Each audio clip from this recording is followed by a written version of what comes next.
Olá, eu sou o professor Luiz Paulo e este é o sétimo e último vídeo da série Teoria e Prática da Estatística. O tema deste vídeo é análise de agrupamento ou análise de cluster. O conceito de conglomerados ou simplesmente grupos em uma população é uma consequência da enorme diversidade que pode haver nos atributos observados em uma população qualquer, o que implica na necessidade de passarmos a um nível maior de generalidade com respeito aos seus membros, para que possamos ter mais facilidade em identificá-los para funções específicas. Por exemplo, em uma vasta área, identificar tipos de solo para agricultura, pasto ou reflorestamento. Antes de obter grupos, é necessário comparar indivíduos similares ou não.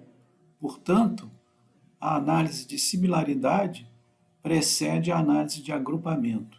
Medidas de similaridade permitem comparar N elementos diferentes a partir de P atributos observados.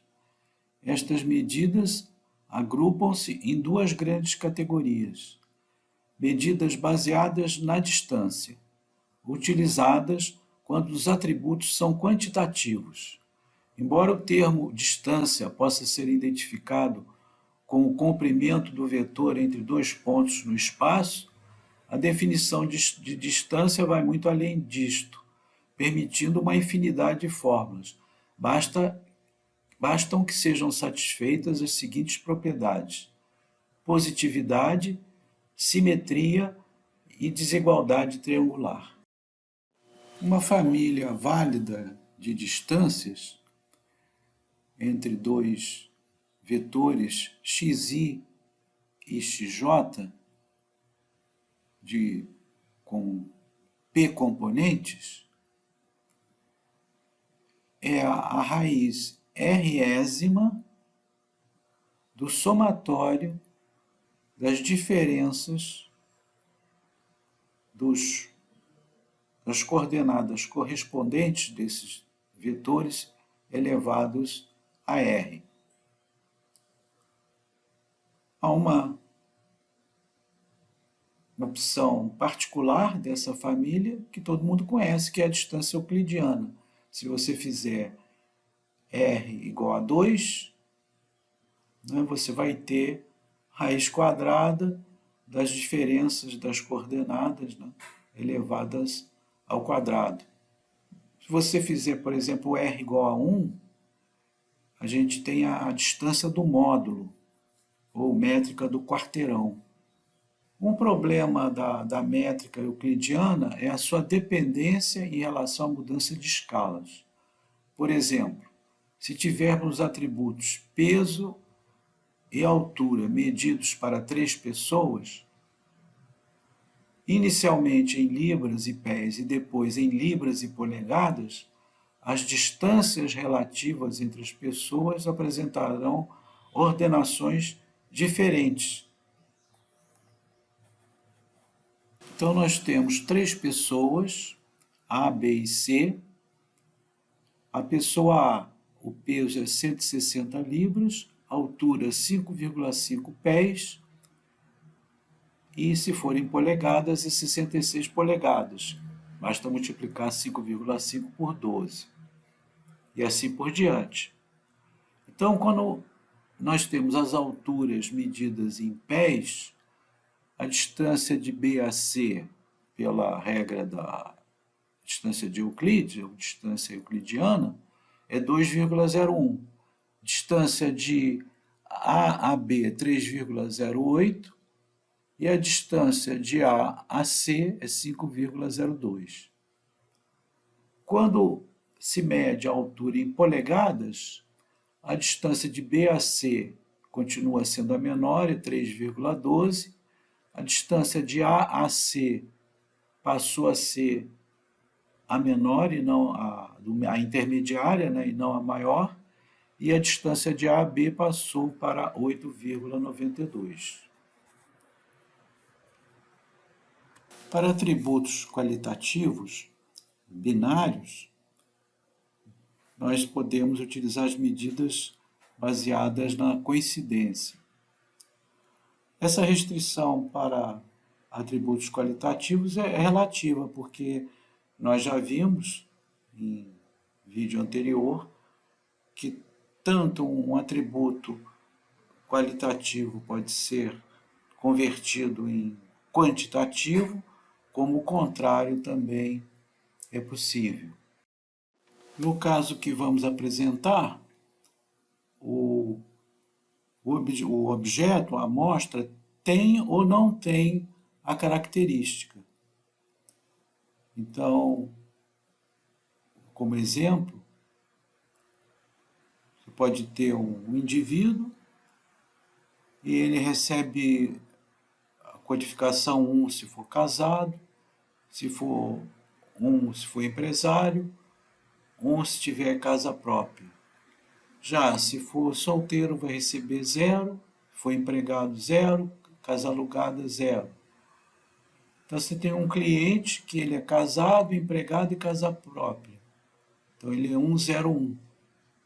Um cliente 2 é casado, empresário e casa alugada. Então ele é 110. Com base nas coincidências, seja pela ausência ou pela presença,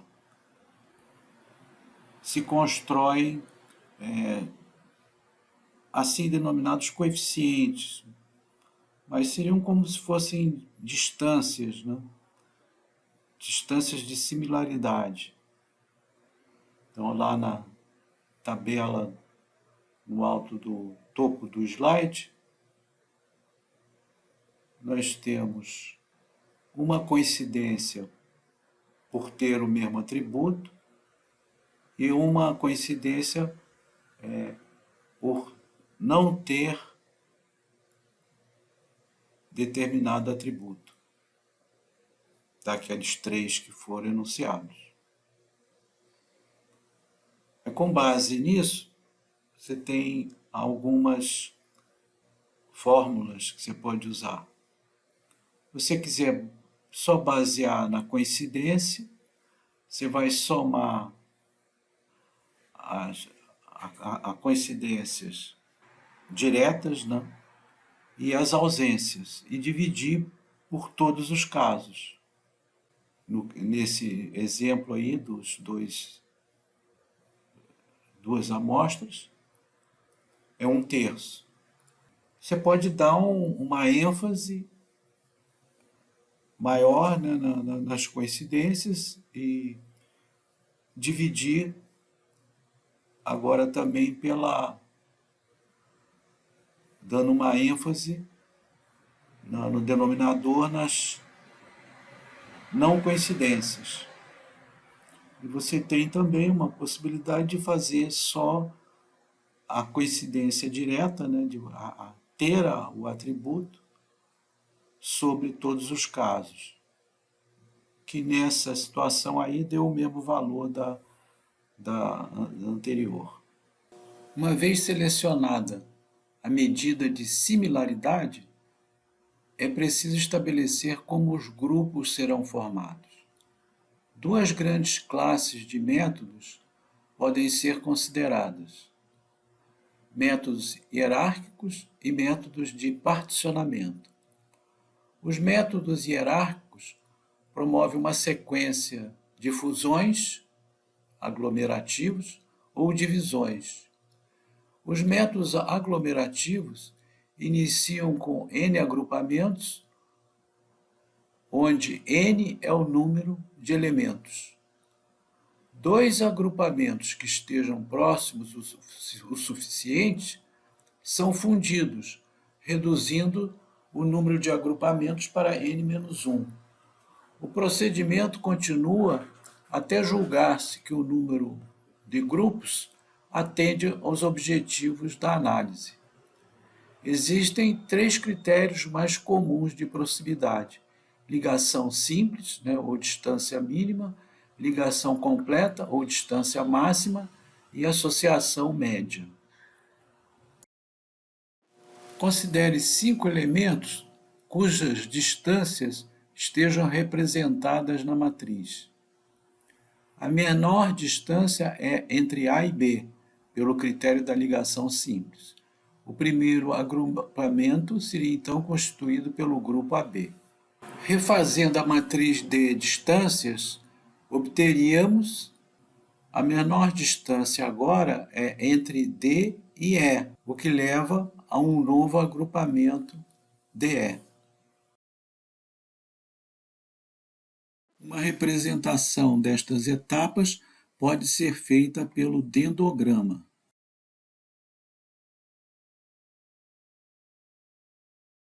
As técnicas de particionamento, por outro lado, supõem que o número de grupos é conhecido, buscando-se, por algum critério, particionar o conjunto de pontos de tal forma que a subdivisão em K grupos seja ótima segundo algum critério. Um dos métodos mais conhecidos desta categoria é o agrupamento baseado nas K-médias. Inicialmente, são selecionados K elementos e a cada um deles são associados os elementos mais próximos, formando-se K grupos. Para cada um desses grupos é calculado o centroide, cujas coordenadas são as médias de cada atributo ou variável dentro do grupo. Repete-se para cada centroide o processo de determinação dos elementos mais próximos. As principais definições do método estão exemplificadas a seguir. Considere um conjunto de 5 objetos, dos quais 2 atributos foram observados com os valores seguintes. Queremos classificar esses elementos em 2 grupos. O critério de proximidade que será utilizado é a distância euclidiana. Inicialmente serão arbitrados 2 objetos como definidores dos grupos 1 e 2, a saber, respectivamente, os objetos D e E, designados como M1 e M2. Após calcular as distâncias entre estes pontos e os demais, associamos a cada grupo os objetos mais próximos do objeto referência. Calculam-se agora os centroides de cada grupo, que passam a ser os novos objetos de referência. Recalculam-se as distâncias de todos os objetos aos novos centroides. Com base nesta interação, os grupos ficam G1, G2. Calculam-se agora os centroides de cada grupo, que passam a ser os novos objetos de referência. Recalculam-se a distância de todos os objetos aos novos centroides.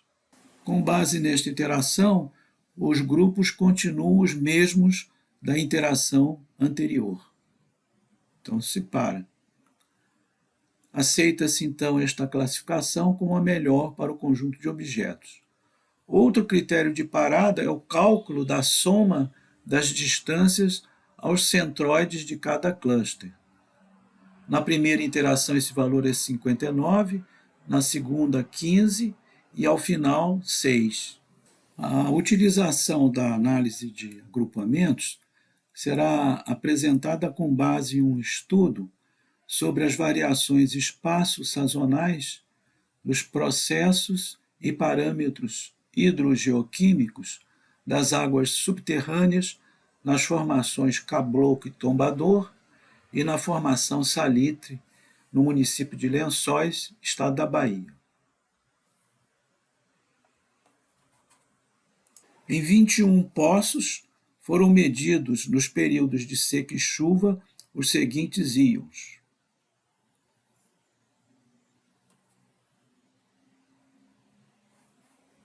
em 21 poços foram medidos em miligramas por litro nos períodos de seca e chuva os seguintes íons, apresentados parcialmente na tabela abaixo. Menor que LQM indica limite de detecção, que foi substituído pelo menor valor detetável dividido por 2, que é o critério da média da distribuição retangular ou uniforme, conforme o guia para a expressão da incerteza de medição do Inmetro. A análise de agrupamentos, ou cluster, vai ajudar a reduzir a multidimensionalidade dos dados, que dificulta a interpretação. Anteriormente, vimos duas classes de métodos. Vamos utilizar o primeiro deles para decidir quantos grupos vamos identificar, para em seguida utilizar o segundo para descrever os grupos nos dois regimes observados, seca e chuva.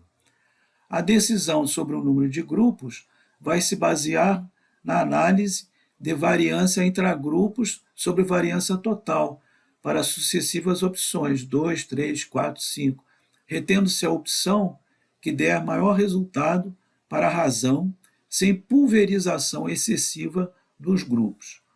Optou-se, então, com base nos resultados apresentados na tabela, por 5 grupos. Na etapa seguinte, obtém-se o dendrograma da divisão hierárquica, desta vez separando-se entre dados dos períodos de seca e chuva.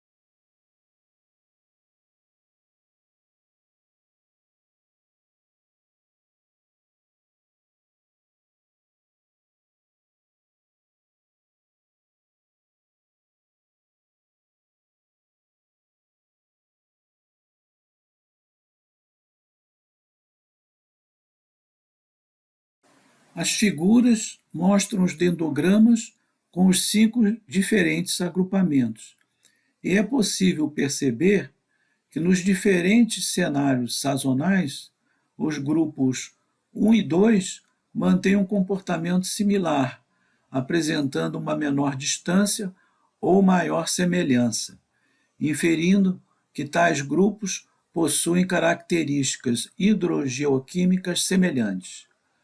Notavelmente, os grupos 3, 4 e 5 fazem parte de um outro contexto hidrogeoquímico, quando comparados com os grupos 1 e 2. Os grupos 4 e 5 mostram maior instabilidade diante das mudanças sazonais, com alterações significativas em suas distâncias e, consequentemente, em suas características hidrogeoquímicas.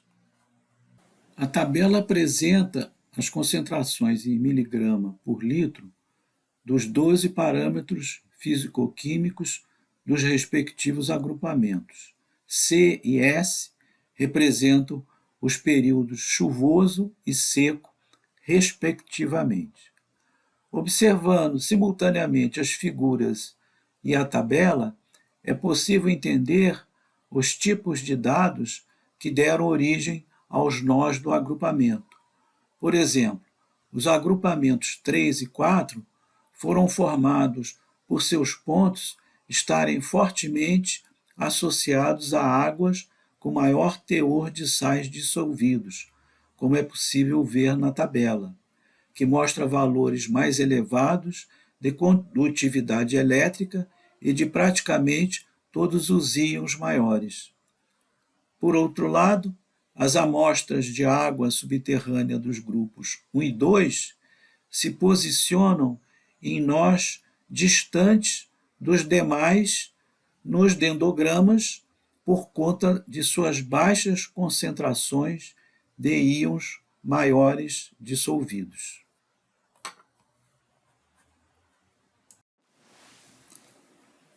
Programas utilizados para obter as tabelas de variância e o dendrograma. O primeiro programa usa o método do Cammins, que calcula as variâncias totais e intragrupos para diferentes valores de número de grupos. No programa mostrado já é o valor 5, mas ele foi testado com 4, com 3, com 2. No programa seguinte, é o programa para fazer o dendrograma, né, separando por grupos. É o H-cluster, né, do R, e a plotagem. Aí aparece só no caso da seca, mas a gente fez tanto os dados de chuva separadamente e os dados de seca.